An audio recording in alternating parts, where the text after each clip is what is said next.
Hola, soy Sofía, y mi suegra usó los $50,000 que mi esposo y yo ahorramos durante años para el pago inicial de nuestra casa, solo para remodelar su apartamento y regalárselo a su hija. Fue la traición más silenciosa y devastadora que he vivido. ¿Alguna vez te han hecho sentir invisible en tu propia familia?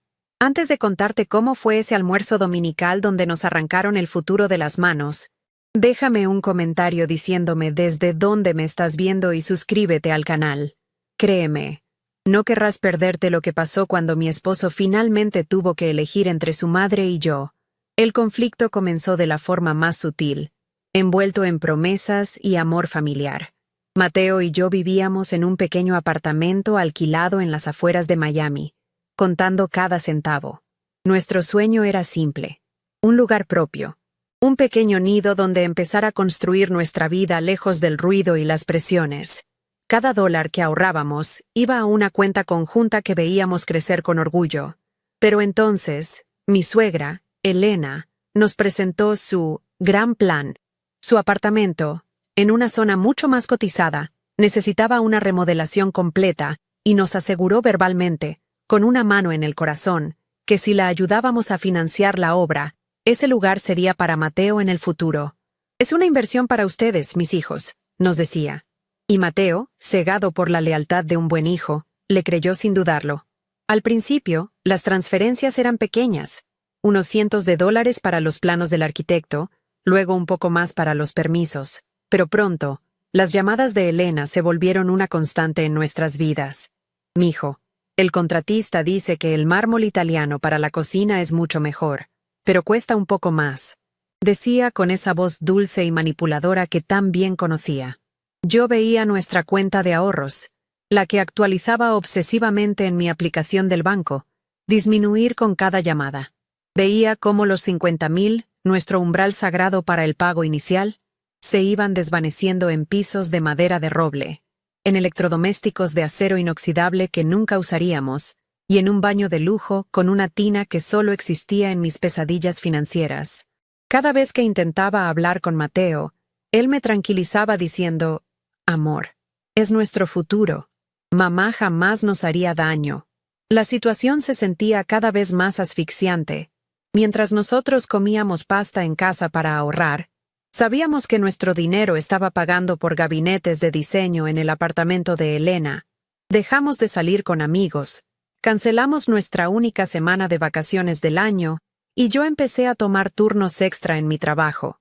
El sacrificio era nuestro pan de cada día, justificado por una promesa que no estaba escrita en ningún papel. Mateo trabajaba sin descanso, convencido de que cada dólar invertido nos acercaba a nuestro sueño, sin darse cuenta de que en realidad nos estábamos alejando cada vez más. La tensión entre nosotros crecía como una grieta silenciosa. Él veía una inversión. Yo veía una hemorragia de nuestros sueños y de nuestra confianza. El primer golpe de realidad, el que me hizo sentir un frío helado en el estómago, llegó durante una cena familiar improvisada. Estábamos todos en un restaurante, y mi cuñada, Isabela, apareció luciendo un reloj de lujo que brillaba bajo las luces. Con una sonrisa despreocupada, lo mostró a todos. «Miren lo que me regaló mami. ¿No es divino?», dijo, mientras Elena la miraba con un orgullo desbordante. En ese instante, todo hizo clic en mi cabeza.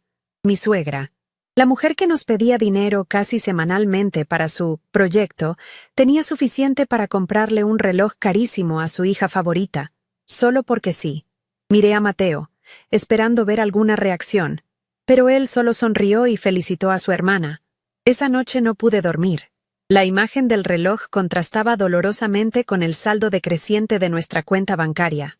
La remodelación se convirtió en el centro del universo de la familia de Mateo.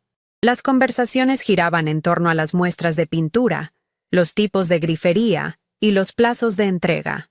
Elena nos enviaba fotos del progreso casi a diario, mostrándonos nuestro futuro nido, como le gustaba llamarlo. Cada imagen era una puñalada para mí.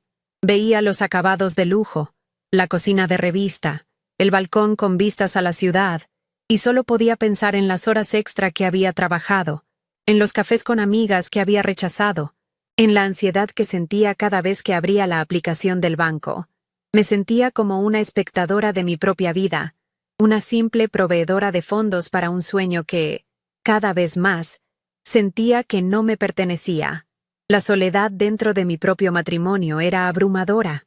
Un par de semanas antes de que la obra terminara, tuve una de las conversaciones más difíciles con Mateo.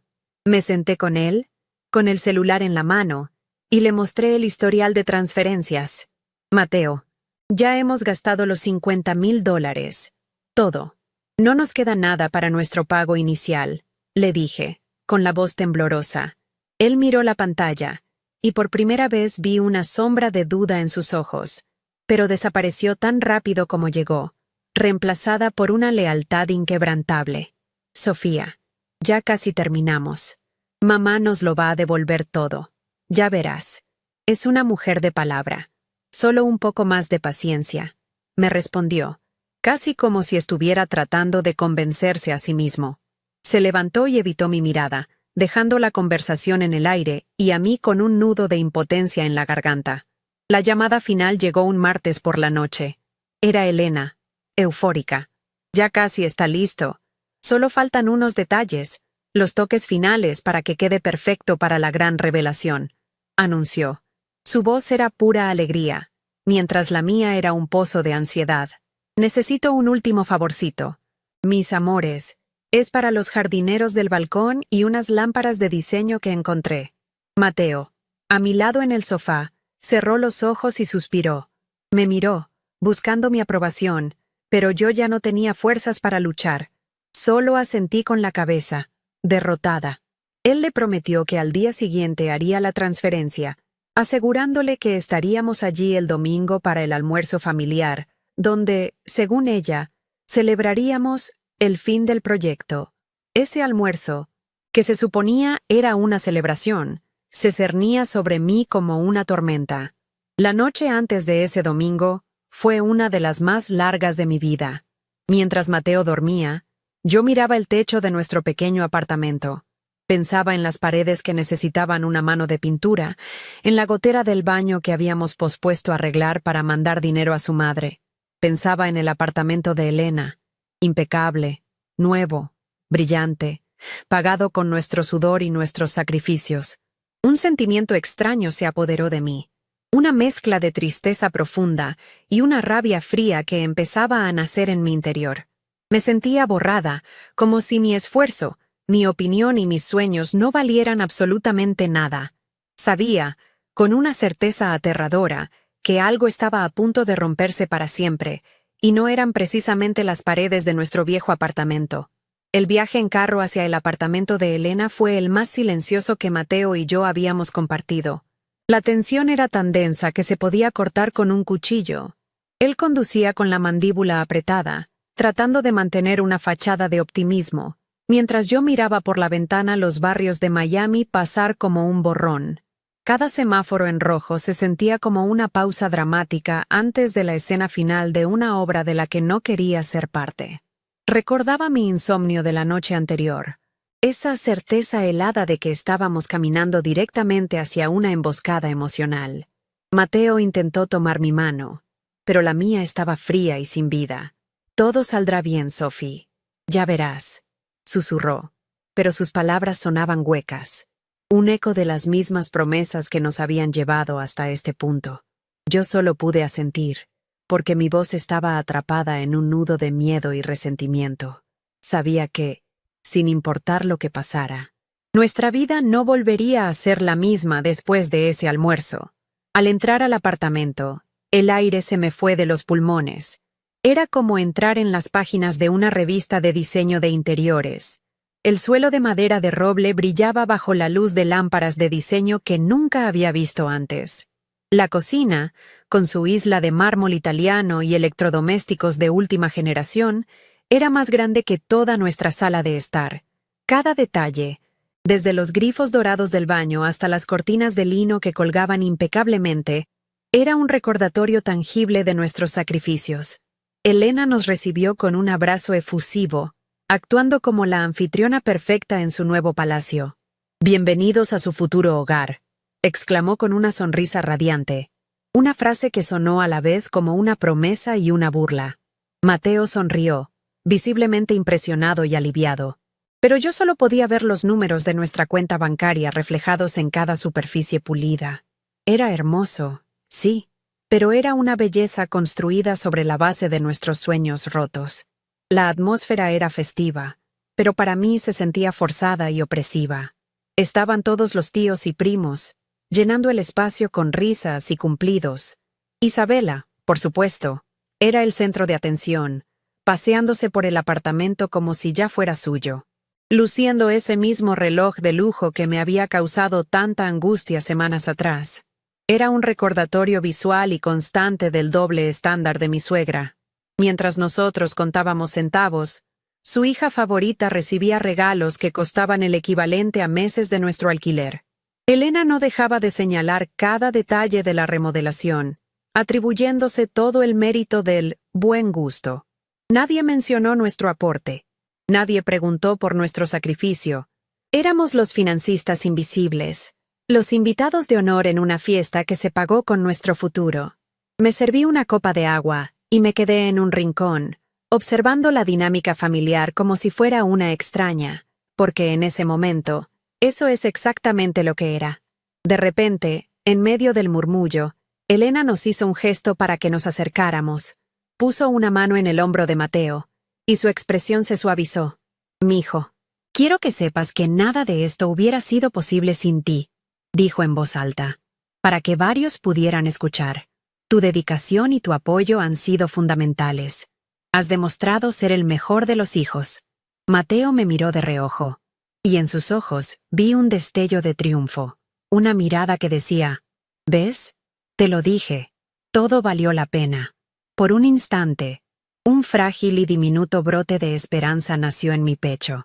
Me permití pensar que quizás había sido demasiado cínica, que había juzgado mal a mi suegra. Quizás este era el momento en que anunciaría que nos daría las llaves, que cumpliría su palabra. Me aferré a esa pequeña posibilidad con todas mis fuerzas, sin saber que solo estaba preparándome para una caída mucho más dolorosa. Elena levantó su copa de champán, pidiendo la atención de todos. El murmullo de las conversaciones se apagó, y todos los ojos se posaron en ella. Se paró en el centro de la sala, con el balcón recién ajardinado a sus espaldas, luciendo como una matriarca en su trono. «Familia, gracias a todos por venir a celebrar este nuevo capítulo», comenzó, con la voz cargada de una emoción ensayada. «Este apartamento ha sido un proyecto de amor, un esfuerzo para asegurar el futuro de nuestra familia». Mateo se paró un poco más erguido a mi lado, esperando el gran anuncio. Yo sostenía mi copa con tanta fuerza que mis nudillos se pusieron blancos, mi corazón latiendo desbocado en mi pecho. Podía sentir la mirada de Mateo sobre mí, llena de expectación.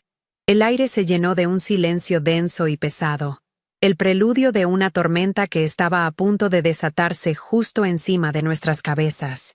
«Y para celebrar este nuevo comienzo», continuó Elena, con una sonrisa que no le llegaba a los ojos, «quiero compartir con ustedes una noticia maravillosa que me llena de orgullo». Hizo una pausa dramática, saboreando el momento. «He decidido que lo más justo y lo más sensato es asegurar el bienestar de quien más lo necesita. Por eso, esta mañana he firmado los papeles para transferirle la propiedad completa de este apartamento a mi hija, Isabela». Las palabras cayeron en la habitación como pedazos de hielo. Hubo un instante de silencio absoluto antes de que estallaran los aplausos. Luego añadió, como si fuera la explicación más lógica del mundo: «Ella, como mujer soltera, necesita más seguridad y un lugar estable para empezar. Es mi deber como madre protegerla». En ese momento, el suelo desapareció bajo mis pies. El mundo se detuvo por completo. El sonido de los aplausos y las felicitaciones se convirtió en un zumbido distante en mis oídos. Mi mirada se clavó en Mateo. Vi cómo su sonrisa se congelaba en su rostro, cómo el color desaparecía de sus mejillas y cómo la luz de sus ojos se apagaba, reemplazada por una expresión de pura y devastadora incredulidad. Fue como ver a alguien recibir un golpe en cámara lenta. Su cuerpo se quedó rígido. su copa de champán temblando ligeramente en su mano. Yo no sentía nada más que un frío vacío, una sensación de irrealidad.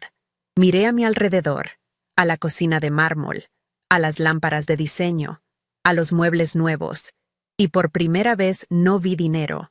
Vi la materialización de una traición. Cada objeto en esa habitación era un monumento a nuestra estupidez, a nuestra confianza ciega. Nos habían robado, no con un arma, sino con promesas y sonrisas. Isabela corrió a abrazar a su madre, con lágrimas fingidas de gratitud en los ojos. «Ay, mami, no sé qué decir. Es el mejor regalo del mundo», sollozó, mientras los tíos y primos se acercaban para felicitarla. Nadie, absolutamente nadie, nos miró. Éramos invisibles, dos fantasmas en medio de su celebración. La indiferencia de todos fue casi tan dolorosa como la traición de Elena. Nos habían usado y descartado sin la menor consideración. Elena, en su burbuja de autosatisfacción, aceptaba los elogios como si hubiera realizado el acto más generoso de la historia, ignorando por completo la figura rota de su propio hijo, que seguía paralizado a mi lado.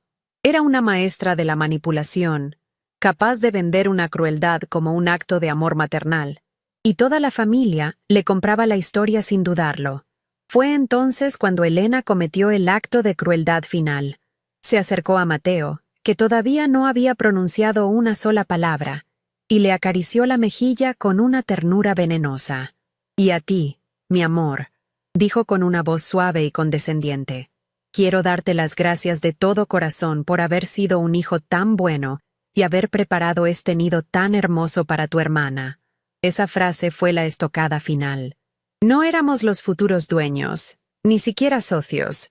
Habíamos sido simplemente la mano de obra, los proveedores de fondos no reconocidos para el regalo de Isabela. La palabra «nido» me revolvió el estómago. Nuestro nido, el que habíamos soñado y por el que habíamos luchado, nos lo habían arrebatado para dárselo a alguien que no había movido un solo dedo. La humillación fue tan profunda, tan pública, que sentí una oleada de rabia fría que ahogó por completo mi tristeza. El resto del almuerzo es un borrón. De alguna manera, nos las arreglamos para salir de allí, murmurando excusas sobre un dolor de cabeza repentino. El viaje de vuelta a casa fue en un silencio sepulcral, un contraste absoluto con la tensión de la ida. Ahora no había tensión, solo un vacío inmenso. Mateo mantenía la vista fija en la carretera, con los nudillos blancos de apretar el volante. Yo no me atrevía a decir nada, a tocarlo, a respirar demasiado fuerte. Cualquier palabra se sentía inútil y pequeña frente a la magnitud de lo que acababa de suceder. El sol de la tarde de Miami entraba por la ventana, pero dentro del carro todo era oscuro y frío. Estábamos solos, completamente solos, con la cruda realidad de que nuestra familia nos había dado la espalda de la manera más brutal posible, dejándonos con $50,000 menos y un futuro hecho pedazos. Al llegar a nuestro pequeño y humilde apartamento, el contraste con el palacio de Elena fue brutal. Las paredes que necesitaban pintura y la gotera del baño que habíamos ignorado ahora parecían gritar nuestra derrota. En cuanto cerré la puerta, el silencio se rompió. Mateo no gritó, no lloró. Simplemente caminó hacia la pared de la sala y la golpeó con el puño cerrado. Una vez, 2 veces. El sonido seco y hueco resonó en el pequeño espacio. Luego se apoyó contra la pared, con la cabeza entre las manos, y su cuerpo se sacudió con sollozos ahogados, una mezcla de rabia, dolor y una profunda, amarga decepción. «Confié en ella, Sofía», dijo con la voz rota. «Le di todo. Confié en mi propia madre». Yo me quedé allí, mirándolo, con el corazón hecho trizas por él, por nosotros. La traición ya no era una idea abstracta, era una herida abierta en medio de nuestra sala de estar. Durante los días que siguieron, me convertí en la cuidadora de un hombre roto. Mateo era una sombra de sí mismo, deambulando por nuestro pequeño apartamento con una mirada perdida, como si buscara algo que ya no existía. El sonido de su puño contra la pared se había convertido en un eco silencioso que resonaba en cada rincón de nuestra casa y de nuestro matrimonio. Dejé de preguntarle si estaba bien, porque la respuesta era un abismo evidente en sus ojos. Me limité a estar ahí, a prepararle café por la mañana aunque apenas lo tocara, a asegurarme de que comiera algo, cualquier cosa. Sentía su dolor como si fuera mío, pero debajo de mi empatía, una nueva resolución, dura y fría como el acero, comenzaba a forjarse. Ya no se trataba solo de dinero o de una casa, se trataba de nuestra supervivencia como pareja y de mi propia dignidad. El silencio entre nosotros era una tercera persona en la habitación, pesada y sofocante. Mateo había dejado de contestar las llamadas de su familia. Su teléfono vibraba sobre la mesita de noche con los nombres de mamá o Isabela, iluminando la pantalla, y él simplemente lo ignoraba, dejando que la llamada muriera. Yo observaba y no decía nada. Sabía que necesitaba procesar la traición a su propio ritmo, pero cada llamada sin respuesta era como una pequeña victoria silenciosa para mí, una grieta en el muro de control que su familia había construido a nuestro alrededor. Durante esos días, me di cuenta de que el amor no siempre es suficiente. A veces, el amor necesita límites, necesita ser protegido con uñas y dientes de aquellos que intentan explotarlo en nombre de la sangre. Y yo estaba lista para empezar a construir esas murallas. Una noche, casi una semana después del desastroso almuerzo, lo encontré en la sala, mirando una vieja foto de él y su madre cuando era niño. Estaba enmarcada en plata, y usualmente la mantenía en su mesita de noche. La forma en que la miraba, con una mezcla de amor y una herida profunda, me rompió el corazón. Me senté a su lado, sin tocarlo, solo compartiendo el silencio. Toda mi vida, susurró él, sin apartar la vista de la foto. He intentado ser el hijo del que ella pudiera estar orgullosa, el responsable, el que nunca daba problemas. Siempre pensé que si hacía todo bien, algún día, no terminó la frase. No necesitaba hacerlo. Dejó el marco sobre la mesa con una delicadeza que contradecía la rabia que había sentido días antes. En ese momento, entendí que no solo habíamos perdido nuestros ahorros, Mateo había perdido la versión idealizada de la madre que creía tener. Fue esa misma noche cuando decidí que la pasividad había terminado. «Mateo», le dije, mi voz sonando más firme de lo que me sentía, «necesitamos hablar, no sobre lo que pasó, sino sobre lo que haremos ahora». Él levantó la vista, y por primera vez en días, vi un atisbo de interés en sus ojos apagados.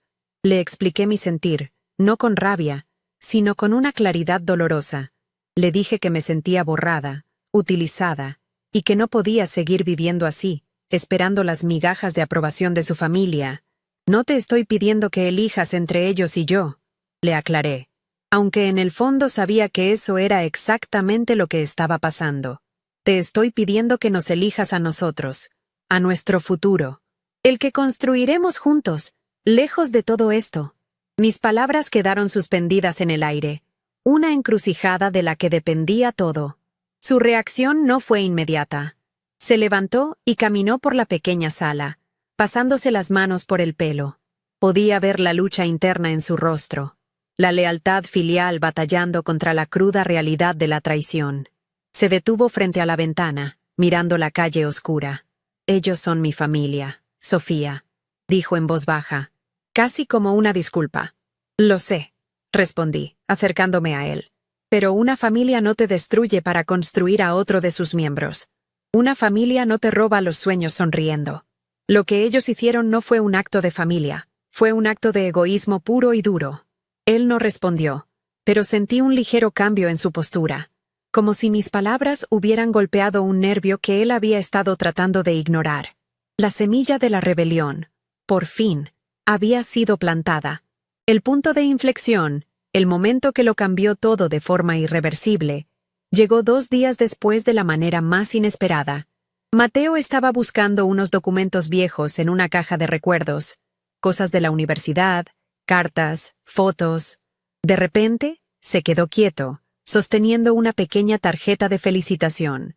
Era de Isabela para Elena, de un cumpleaños del año anterior. La reconocí por el diseño llamativo. Él la leyó y su rostro se transformó. Sin decir una palabra, me la entregó. El mensaje del frente era genérico, pero en la parte de atrás, con la caligrafía descuidada y juvenil de Isabela, había una nota escrita a mano. Decía: «Gracias por todo, mami. Ya casi no puedo esperar a que el tonto de mi hermano termine de pagar mi Tati nuevo depa. Eres la mejor». El emoji del guiño al final era como una burla cruel desde el pasado. Esa nota fue la prueba irrefutable. La daga final en el corazón de la negación de Mateo. Ya no había espacio para la duda, para las excusas, para la esperanza de un malentendido. Era la confirmación fría y calculada de que habíamos sido los peones en su juego desde el principio. Vi cómo la tristeza en los ojos de Mateo era reemplazada por una furia helada, una rabia silenciosa y profunda que era mucho más aterradora que los golpes en la pared. Dobló la tarjeta lentamente, con una precisión metódica, y la guardó en su bolsillo. «Nos usaron», dijo, y su voz no tenía ni una pizca de dolor, solo una certeza de acero. Todo fue un plan, desde el maldito principio. En ese instante, supe que el Mateo leal y ciegamente devoto a su madre había muerto. Y, para ser honesta, sentí un inmenso alivio. Esa misma noche, nos sentamos en la mesa de la cocina, la misma donde tantas veces habíamos calculado nuestro presupuesto, y trazamos un nuevo plan. Pero este no era un plan de ahorros, era un plan de liberación. Sofía, con una calma que me sorprendió a mí misma, delineó los pasos. Paso 1. Cortamos todo contacto financiero. No más transferencias, no más cayuditas, nada, ni un centavo, dije. Y Mateo asintió con firmeza. Paso 2. Establecemos límites emocionales. No más almuerzos de domingo obligatorios. No más llamadas para resolver sus problemas. Nuestra energía es para nosotros. Propuse un bloqueo total, una cuarentena para proteger nuestra salud mental y financiera. Era una estrategia drástica, pero la situación lo requería. Estábamos amputando una parte de nuestras vidas para evitar que la infección se extendiera y lo destruyera todo. Mateo, fortalecido por la traición tangible de la nota de su hermana, estuvo de acuerdo con cada punto. Por primera vez en nuestra relación, sentí que éramos un equipo de verdad. Dos socios iguales enfrentando al mundo. Había una nueva luz en sus ojos, no de felicidad, sino de determinación. Sabíamos que la confrontación era inevitable. «Ella va a llamar», dijo Mateo, mirando su teléfono como si fuera una bomba de tiempo. «En algún momento del próximo mes, cuando se dé cuenta de que no ha llegado el dinero para los gastos del edificio o para su tarjeta de crédito, siempre llama». Yo tomé su mano sobre la mesa. «Lo sé», le respondí. «Y cuando lo haga, estaremos listos, y le diremos exactamente lo que necesita oír». La idea ya no me daba miedo. Me daba una extraña sensación de poder. Las semanas siguientes fueron extrañamente pacíficas. Era la calma antes de la tormenta. Nos enfocamos en nosotros. Empezamos a caminar por las noches, a hablar de cosas que no tenían nada que ver con su familia o con el dinero perdido. Hablamos de nuestros sueños originales, los que habíamos tenido antes de que la remodelación se convirtiera en el centro de nuestro universo. Descubrimos que, aunque nuestra cuenta bancaria estaba diezmada, nuestra relación estaba más rica que nunca. Estábamos reconstruyendo nuestra confianza sobre las ruinas de la traición, y los cimientos se sentían más sólidos que antes. Y entonces, una noche de martes, mientras cenábamos, el teléfono de Mateo sonó. La foto de Elena iluminó la pantalla. Nos miramos. El momento había llegado. Mateo respiró hondo. Deslizó el dedo para contestar y puso el altavoz. «Hola, mamá», dijo, su voz tranquila y firme, el preludio de la batalla final por nuestra libertad. La voz de Elena sonó a través del altavoz, falsamente dulce y despreocupada, como si nada hubiera pasado. «Mis amores, ¿cómo están? Hace tanto que no hablamos». El cinismo en sus palabras era tan espeso que casi podía tocarlo. Mateo y yo intercambiamos una mirada. Su rostro era una máscara de calma, pero vi el músculo de su mandíbula tensarse. Mi mano encontró la suya debajo de la mesa, un ancla silenciosa en medio de la tormenta que se avecinaba. Le devolví el apretón, infundiéndole toda la fuerza que yo misma estaba tratando de reunir. Este era el momento, el punto sin retorno. No había vuelta atrás. Nuestro plan silencioso, forjado en el dolor y la decepción, estaba a punto de convertirse en una declaración de guerra. La paz de las últimas semanas se había evaporado, reemplazada por una tensión eléctrica que llenaba nuestro pequeño apartamento. Ella continuó con su monólogo, hablando del tiempo, de una prima lejana, de lo divino que había quedado el apartamento. Cada palabra era una pequeña piedra lanzada a un lago en calma, creando ondas de irritación. Yo me concentraba en la respiración de Mateo, en el ritmo constante de su pecho. Estaba anclándolo a él, y él me estaba anclando a mí. Elena no estaba llamando para saber cómo estábamos. Ella nunca lo hacía. Era una estratega, y esta charla trivial era solo el preámbulo para el verdadero propósito de su llamada. La recordé en el almuerzo, radiante y cruel, anunciando su decisión sin una pizca de remordimiento. La imagen de Isabela aceptando las llaves, nuestro futuro, con una sonrisa de suficiencia, se proyectó en mi mente, avivando las brasas de mi resolución. Ya no éramos las víctimas silenciosas. El juego había cambiado, aunque ella todavía no lo sabía. Y entonces, como habíamos predicho, llegó el golpe. «Bueno, mijo», dijo, su tono cambiando a uno de necesidad casual. «Te llamaba por un favorcito. Llegó el primer pago de los gastos comunes del edificio, ya sabes, con el aumento por las áreas nuevas y todo eso. Y además, Isabela quiere cambiar las persianas del cuarto principal. Pensé que, como siempre, tú podrías encargarte de eso este mes, ¿verdad?» La naturalidad con la que lo pidió me revolvió el estómago. No era una pregunta, era una orden disfrazada de petición. Esperaba que nosotros, desde nuestro pequeño apartamento con goteras, siguiéramos financiando el lujoso estilo de vida que le habíamos construido a su hija. Era la encarnación del descaro, una muestra de su total desconexión con la realidad del daño que nos había causado. Miré a Mateo, esperando ver una grieta en su armadura, pero sus ojos estaban fijos en un punto en la pared, fríos como el hielo. Mateo respiró hondo antes de hablar. Su voz, cuando salió, era irreconocible. Era tranquila, medida, pero carente de toda la calidez que siempre había tenido para su madre. «No, mamá, no vamos a enviar más dinero», dijo. Simplemente eso. 3 palabras que redibujaron el mapa de nuestra familia para siempre. El silencio al otro lado de la línea fue tan profundo que por un momento pensé que se había cortado la llamada. Pude imaginarme la expresión de Elena, la confusión transformándose lentamente en indignación. Sentí el pulso de Mateo acelerarse bajo mis dedos, pero su mano no tembló. Se mantuvo firme, un soldado en su puesto. Yo contuve la respiración, esperando la inevitable explosión.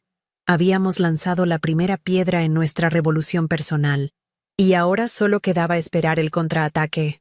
Pero, por primera vez, no sentía miedo, sentía una extraña y poderosa sensación de justicia. ¿Cómo que no? La voz de Elena finalmente rompió el silencio, ahora afilada y llena de incredulidad. ¿Qué quieres decir con que no? Mateo, es una responsabilidad. Es para tu hermana. Empezó a usar el tono que siempre le funcionaba, el que lo hacía sentir culpable, el de la madre sacrificada que solo pide un poco de ayuda. No entiendo esta actitud, de verdad. Después de todo lo que he hecho por ustedes, ¿así me pagan? Con egoísmo. Isabela te necesita. Yo te necesito. Era una obra maestra de la manipulación emocional, diseñada para desarmarlo, para hacerlo sentir como un mal hijo, un hermano desleal. Pero esta vez, sus balas de culpa rebotaron en la nueva armadura de Mateo. Él ya no estaba escuchando a su madre. Estaba escuchando el eco de nuestra cuenta bancaria vacía y el recuerdo de la humillación en esa sala de estar. Mientras ella hablaba, Mi mente voló a la pequeña tarjeta de felicitación que habíamos encontrado, la que ahora estaba guardada en el cajón de nuestra mesita de noche como una pieza de evidencia en un juicio. Ya casi no puedo esperar a que el tonto de mi hermano termine de pagar mi nuevo depa. La palabra tonto resonaba en mi cabeza. Nos habían visto como tontos, como una fuente inagotable de recursos, no como familia. Recordé las noches de insomnio, la ansiedad cada vez que abría la aplicación del banco, los sueños que habíamos puesto en pausa, todo por una promesa vacía, todo por un plan del que éramos las víctimas involuntarias. El reloj de lujo de Isabela, la sonrisa de suficiencia de Elena, todo encajaba. La ira me dio claridad. Lo que estábamos haciendo no era crueldad, era autoconservación. Era el acto más sano que habíamos hecho por nosotros en años. Mamá, escúchame bien, interrumpió Mateo, su voz subiendo un escalón en intensidad, pero sin perder el control. ¿El dinero que te dimos para la remodelación? ¿Esos $50,000? Eran todos nuestros ahorros. Eran el pago inicial para nuestra casa, nuestro futuro. Y los perdimos porque confié ciegamente en tu promesa de que ese apartamento sería para nosotros. Cada palabra era precisa, un dardo certero.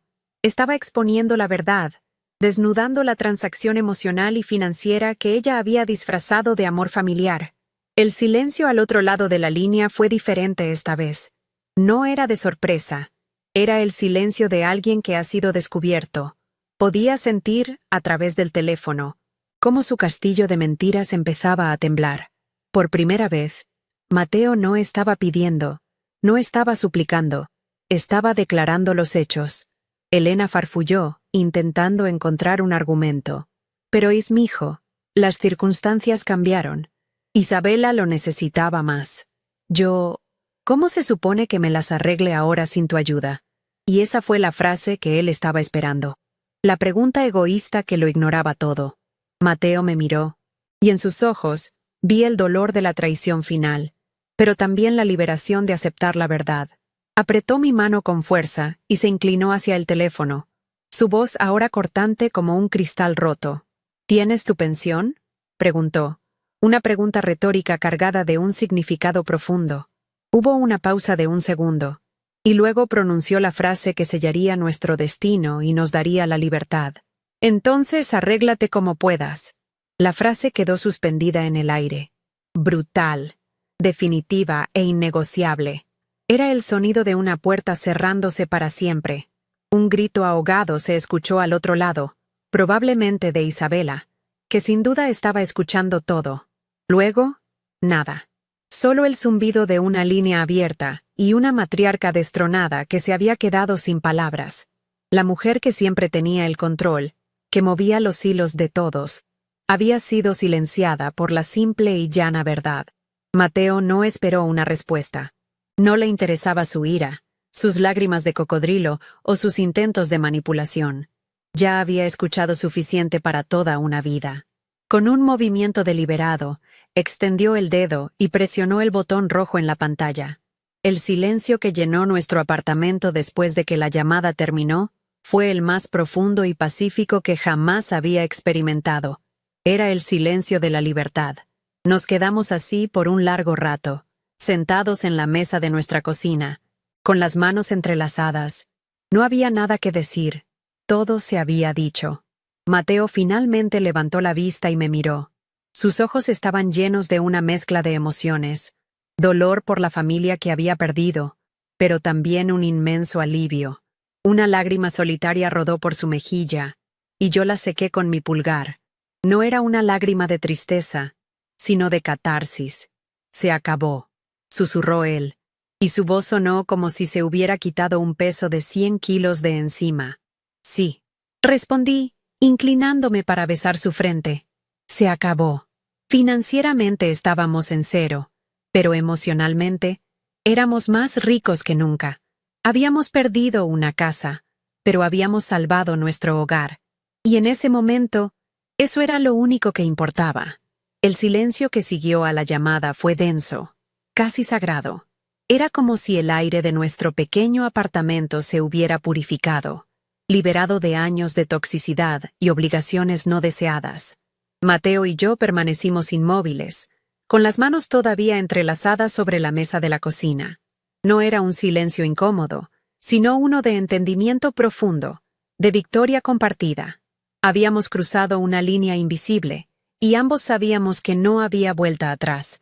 En ese momento, no éramos solo una pareja, éramos una fortaleza, un equipo que acababa de ganar la batalla más importante de nuestras vidas. La sensación de alivio era tan abrumadora que casi eclipsaba el dolor de la traición que nos había llevado hasta allí. Por primera vez en mucho tiempo, sentí que podíamos respirar, que el futuro, aunque incierto y sin un centavo en el banco, era verdaderamente nuestro. La paz, sin embargo, duró exactamente 20 minutos, el tiempo que tardaron en conducir desde el lujoso apartamento de Elena hasta nuestra humilde puerta. El sonido del timbre fue agudo y violento. No un simple llamado, sino una exigencia. Sonó una y otra vez, con una insistencia que rayaba en la desesperación. Mateo y yo nos miramos, y en sus ojos vi la misma resolución fría que sentía en mi interior. No había sorpresa, solo la confirmación de que la guerra no había terminado con una llamada telefónica. Se levantó lentamente, caminó hacia la puerta y miró por la mirilla. «Son ellas», dijo en voz baja, y su tono no contenía ni una pizca de la antigua lealtad filial. Abrió la puerta, y allí estaban, Elena, con el rostro contraído por la furia, e Isabela, un paso detrás de ella, con una expresión de ofensa casi teatral. No esperaron una invitación para entrar. Elena irrumpió en nuestra pequeña sala, con sus joyas y su perfume caro invadiendo nuestro espacio, como si fuera una reina inspeccionando los barrios bajos. «Mateo, exijo una explicación», siseó, su voz temblando de rabia contenida. La confrontación que siempre había temido estaba sucediendo justo frente a mí, pero extrañamente, no sentía miedo. Me levanté y me paré al lado de Mateo, formando un frente unido. Elena nos miró a los dos, pero sus ojos se posaron en mí con un veneno apenas disimulado. «Tú», dijo, señalándome con un dedo acusador, «todo esto es tu culpa. Le has llenado la cabeza de ideas, lo has puesto en mi contra. Antes de que tú llegaras, mi hijo nunca, jamás, me habría hablado de esa manera. Era el clásico manual del manipulador, culpar a un tercero para evitar cualquier responsabilidad». Isabela, por su parte, añadió su propio toque de drama. «No puedo creer que nos hagas esto, Mateo. Después de todo lo que mami ha hecho por ti, por nosotros, ¿por dinero? ¿En serio? ¿Es tan vulgar?» Su comentario sobre el dinero, viniendo de ella, la que lucía un reloj que valía meses de nuestro alquiler, fue la gota que colmó el vaso de mi paciencia. Mateo dio un paso adelante, protegiéndome físicamente de la diatriba de su madre. Su calma era más intimidante que cualquier grito. «Esto no tiene nada que ver con Sofía, mamá. Ella ha sido la única que me ha apoyado de verdad. Esta decisión es mía, y está basada en tus acciones, no en sus palabras», dijo, su voz resonando con una autoridad que nunca antes le había escuchado usar con ella. «Nos mentiste, nos usaste, nos quitaste nuestros sueños para cumplir los caprichos de Isabela». Elena se quedó boquiabierta, como si no pudiera procesar que su hijo, su obediente y leal hijo, fuera capaz de articular una verdad tan cruda. Intentó defenderse, hablando de sacrificios maternales, de las dificultades de la vida, pero sus palabras sonaban huecas y desesperadas. La dinámica de poder se había invertido por completo, y ella lo sabía. Ya no tenía el control. Fue en ese momento que recordé la pequeña tarjeta de felicitación, nuestra prueba irrefutable, el testamento de su engaño. Mientras Elena continuaba con su actuación de madre herida, caminé en silencio hacia nuestra habitación. Abrí el cajón de la mesita de noche y la saqué. El papel brillante con el mensaje cursi en el frente se sentía pesado en mi mano, como un arma. Regresé a la sala, y sin decir una palabra, se la entregué a Mateo. Él la tomó, la abrió, y sus ojos se encontraron con los míos por un segundo. Fue un momento de confirmación silenciosa. Elena e Isabela nos miraban, sin entender, su diatriba interrumpida por nuestro extraño ritual. La tensión en la habitación era tan espesa que se podía sentir en la piel. El aire se cargó de una anticipación eléctrica, el preludio de la estocada final. Mateo levantó la vista de la tarjeta y miró directamente a su hermana. Su voz era tranquila, casi monótona, lo que la hacía aún más devastadora. Empezó a leer en voz alta la nota escrita a mano en la parte de atrás. «Gracias por todo, mami. Ya casi no puedo esperar a que el tonto de mi hermano termine de pagar mi nuevo depa». Hizo una pausa dramática después de la palabra «tonto», dejando que resonara en el silencio de la habitación. Con un emoji de guiño al final, añadió, como si estuviera leyendo los detalles de un informe policial. El efecto fue instantáneo y cataclísmico. El color desapareció del rostro de Isabela, reemplazado por una palidez cerosa. Elena miró a su hija, luego a la tarjeta en la mano de Mateo, y por primera vez en toda mi vida, la vi completamente desarmada, sin palabras, sin una estrategia a la cual recurrir. La verdad, en su forma más cruda y escrita, los había acorralado. El silencio que siguió fue diferente a todos los anteriores. Era un silencio de vergüenza, de exposición. La arrogancia de Isabela se había desmoronado, dejando al descubierto a una niña mimada atrapada en su propia mentira. Elena intentó balbucear algo, una negación débil, pero las palabras no le salían. La prueba estaba allí, innegable. La palabra «tonto» flotaba en el aire, una acusación que ya no podían refutar. Miré alrededor de nuestro modesto apartamento, a las paredes que necesitaban pintura, a la marca de la gotera en el techo, y luego las miré a ellas, tan elegantes y bien vestidas. Eran las arquitectas de su propia ruina moral, expuestas no por nuestros gritos, sino por su propia y descuidada crueldad. En ese momento, no sentí rabia, solo una lástima fría y distante. Su mundo de apariencias y manipulación se había hecho añicos contra la dura realidad de una simple tarjeta de felicitación. ¿Algo más que decir?, preguntó Mateo, su voz cortando el silencio. No esperó una respuesta. Dobló la tarjeta con cuidado y la deslizó en el bolsillo de su camisa, cerca de su corazón, como si fuera un trofeo o una declaración de independencia. Luego caminó hacia la puerta y la abrió de par en par, una invitación inequívoca para que se fueran. «Hemos terminado», dijo, y las palabras no eran una amenaza, sino un hecho. «No hay nada más que discutir. El dinero se acabó. La confianza se rompió. Y nuestra puerta, a partir de hoy, está cerrada para ustedes». Elena lo miró con los ojos llenos de una mezcla de furia y una incipiente desesperación, dándose cuenta de que acababa de perder no solo una fuente de ingresos, sino a su hijo. Isabela fue la primera en moverse, pasando junto a Mateo sin mirarlo, con el rostro cubierto de vergüenza.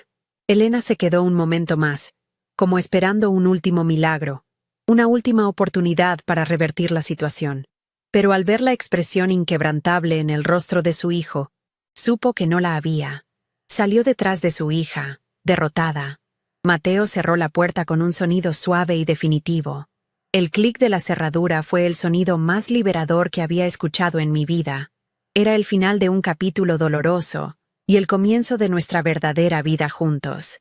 Nos quedamos de pie en medio de nuestra sala, el espacio ahora verdaderamente nuestro, limpio de su presencia y de sus mentiras. Nos miramos el uno al otro en el silencio recuperado. No había necesidad de palabras. Mateo se acercó y me abrazó. Un abrazo que no era de consuelo, sino de celebración. Sentí cómo toda la tensión de los últimos meses se disolvía en ese gesto. Apoyé mi cabeza en su pecho, escuchando los latidos firmes y constantes de su corazón. Habíamos perdido $50,000, pero habíamos ganado algo infinitamente más valioso: nuestra libertad, nuestra dignidad y el uno al otro. Sabía que el camino por delante no sería fácil, que tendríamos que empezar de cero. Pero por primera vez, no me importaba. Estábamos juntos, éramos un equipo, y nuestro futuro, por fin, nos pertenecía solo a nosotros. Y esa certeza era más valiosa que cualquier apartamento de lujo en Miami. La última imagen que tengo de ellas es la de sus siluetas alejándose por el pasillo, una matriarca destronada y su princesa caída. No se dijeron una palabra. No había nada que decir. La verdad había sido expuesta, y las consecuencias eran irrevocables. Al cerrar la puerta, no solo las estábamos echando de nuestro apartamento, las estábamos echando de nuestras vidas. Esa noche, por primera vez en años, dormí profundamente, sin pesadillas sobre cuentas bancarias o promesas rotas. Soñé con un espacio abierto, con planos y cimientos, con una casa pequeña que construiríamos con nuestras propias manos, lejos de la ciudad, lejos de las sombras del pasado, y supe, con una certeza absoluta, que íbamos a estar bien. Nuestro futuro no estaba en venta, y finalmente, éramos libres para construirlo a nuestra manera. Los meses que siguieron a esa noche fueron una lección de reconstrucción. La ausencia de Elena e Isabela en nuestras vidas fue como el silencio que sigue a una tormenta devastadora, al principio ensordecedor, luego extrañamente pacífico. No hubo llamadas, ni mensajes de texto, ni intentos de emboscada por parte de otros familiares. Era como si, al ser expuestas, hubieran perdido todo su poder sobre nosotros y, al parecer, sobre el resto de la familia, que optó por una neutralidad cobarde. Nosotros, por nuestra parte, nos sumergimos en el trabajo. Cada dólar que ganábamos se sentía diferente, más limpio, porque sabíamos que era nuestro. Empezamos a ahorrar de nuevo, desde cero, pero esta vez no había ansiedad en el proceso, solo un propósito claro y compartido. Era un camino más largo, pero por primera vez se sentía como el camino correcto, el nuestro. Mateo cambió de una manera que nunca creí posible. La lealtad ciega que una vez tuvo por su madre fue reemplazada por una claridad protectora hacia nosotros, hacia nuestra pequeña unidad familiar. Una tarde, lo encontré guardando en una caja todas las fotos de su familia que teníamos en la casa. La imagen de él de niño con su madre, la que había mirado con tanto dolor, fue la última en entrar. No lo hizo con rabia, sino con una especie de solemnidad, como si estuviera archivando un pasado que ya no le pertenecía. En su lugar, colgó una foto de nuestra boda, una en la que ambos reíamos a carcajadas. Fue un acto simbólico que lo dijo todo. Su lealtad ya no estaba dividida. Su hogar estaba aquí, conmigo, dentro de las 4 paredes de nuestro humilde apartamento. La realidad financiera nos golpeó. Por supuesto, perder $50,000 no es algo que se supere de la noche a la mañana. Tuvimos que reajustar nuestro presupuesto de forma drástica, recortando gastos que ni siquiera considerábamos lujos. Hubo noches en las que cenamos arroz con frijoles y miramos nuestra cuenta bancaria, viendo cómo crecía a un ritmo de caracol. Pero a diferencia de antes, esas noches no estaban llenas de resentimiento. Nos reíamos. Hacíamos bromas sobre nuestra nueva vida de millonarios en espíritu, y nos recordábamos mutuamente por qué lo estábamos haciendo. Cada centavo ahorrado era un ladrillo más en la fortaleza que estábamos construyendo alrededor de nuestro futuro. Una fortaleza que nadie podría volver a derribar con promesas vacías. Unas semanas después, recibimos una llamada de un tío de Mateo, uno de los pocos que siempre nos había tratado con genuino afecto. Nos contó, con cierta incomodidad, que Elena estaba pasando por dificultades. Aparentemente, los gastos del lujoso apartamento eran mucho más altos de lo que había previsto. E Isabela, que nunca había tenido un trabajo estable, no estaba contribuyendo. Elena había empezado a pedir dinero prestado a otros familiares, contando una versión victimista de la historia en la que su hijo la había abandonado cruelmente. El tío no nos pedía que la ayudáramos, solo nos informaba. Colgamos el teléfono y nos miramos.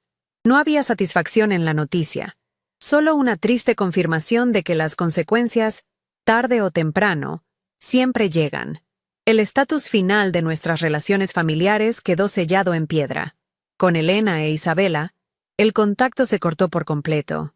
La ruptura fue total y definitiva, un silencio que ambos aceptamos como la única respuesta sana. Para Mateo, fue el doloroso proceso de llorar la pérdida de la familia que creía tener para poder abrazar la que estábamos construyendo. Para mí, fue la liberación de una carga que ni siquiera sabía que llevaba. Aprendimos que a veces, la distancia no es un castigo, sino una forma de autocuidado, una frontera necesaria para proteger tu propia paz. Nuestro pequeño círculo se hizo más fuerte, compuesto por amigos que se habían convertido en familia, y por la confianza inquebrantable que habíamos forjado entre nosotros dos. El punto de inflexión para nuestro futuro llegó unos 8 meses después de la confrontación final. Habíamos logrado ahorrar una suma modesta, pero significativa. Una tarde de sábado, en lugar de mirar listados de apartamentos en Miami, abrimos un mapa y empezamos a buscar pueblos pequeños en las afueras, lugares más tranquilos, más asequibles. La idea nació de forma espontánea. ¿Y si en lugar de comprar un apartamento, construíamos algo pequeño, algo nuestro desde los cimientos? La idea nos electrizó. De repente, el sueño no era solo tener un lugar, sino crearlo.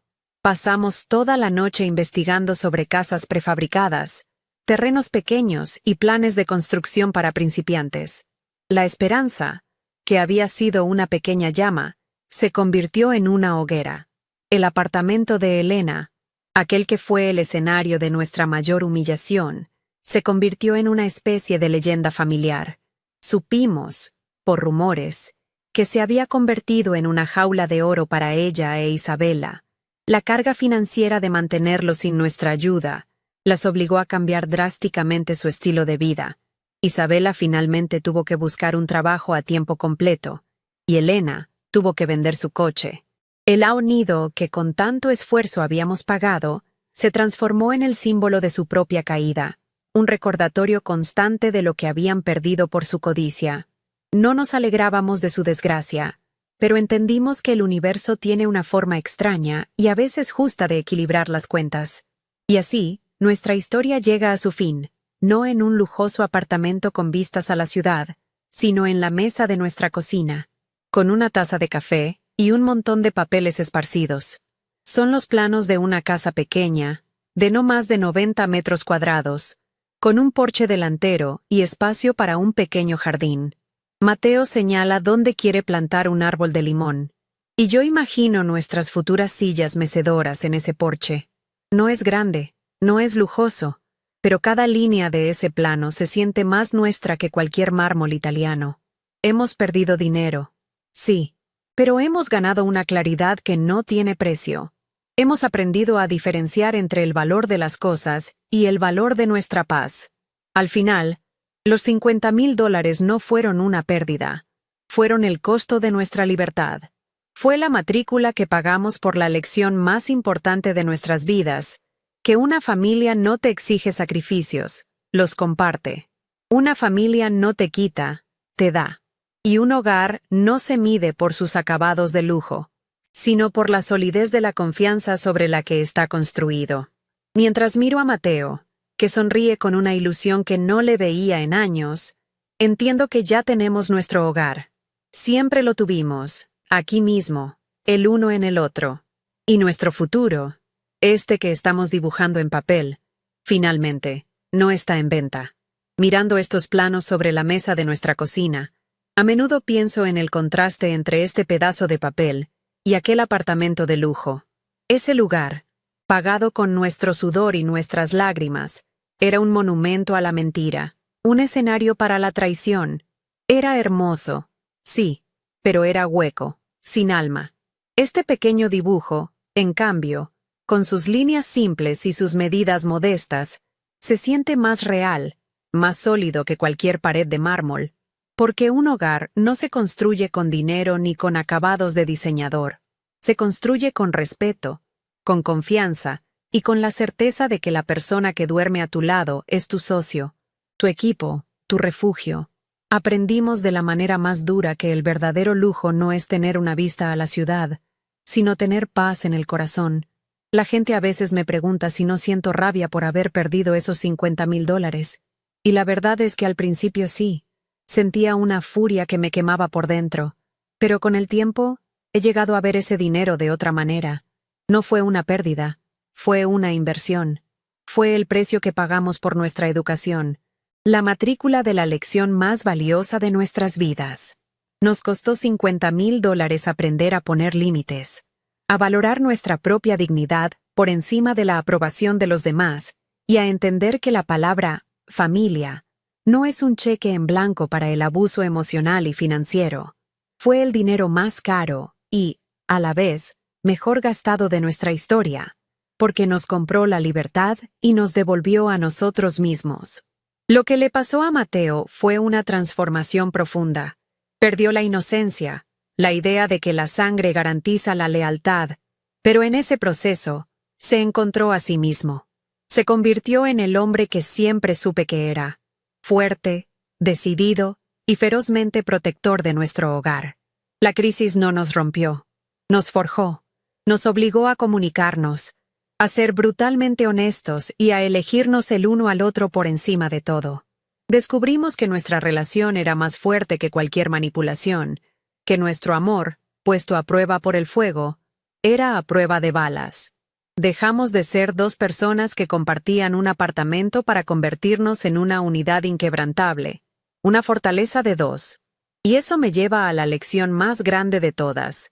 La familia no siempre es el lugar seguro que nos enseñan a creer. A veces, los lazos de sangre se convierten en cadenas, y el amor se usa como un arma para justificar el egoísmo. Aprender a diferenciar entre un amor que nutre y una obligación que drena es, quizás, uno de los actos de supervivencia más importantes que podemos hacer, porque tienes derecho a proteger tu paz. Tienes derecho a construir un futuro que no esté hipotecado a las expectativas o a la toxicidad de otros, incluso si esas personas comparten tu apellido. Cortar esos lazos no es un acto de crueldad, es un acto de autoconservación. Te pregunto a ti, que me estás escuchando, ¿cuántas veces has sacrificado tus propios sueños en el altar de las obligaciones familiares?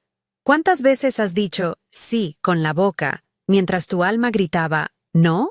A veces, las jaulas más peligrosas no tienen barrotes de acero, sino que están hechas de culpa, de tradición y del miedo a decepcionar a quienes se supone que deben amarte incondicionalmente. Pero tu futuro, tu felicidad y tu paz mental no son negociables. No dejes que nadie, absolutamente nadie, te haga sentir como un actor secundario en la película de tu propia vida. Tú eres el protagonista, el director y el guionista. La frase que mi esposo le dijo a su madre, ¿tienes tu pensión? Entonces arréglate como puedas. No fue solo un momento de rabia. Fue una declaración de independencia. Fue el reconocimiento de que cada adulto es responsable de su propia vida y de que la ayuda debe ser un regalo, no una exigencia. Nuestro futuro no estaba en venta, y al decirlo en voz alta, recuperamos el poder sobre él. Esa es la moraleja de nuestra historia. Tu vida te pertenece. No la alquiles, no la vendas, no la regales a quienes no saben valorar su inmenso valor. Construye tus propias paredes. Planta tu propio jardín y nunca dejes que nadie te convenza de que sus sueños son más importantes que los tuyos.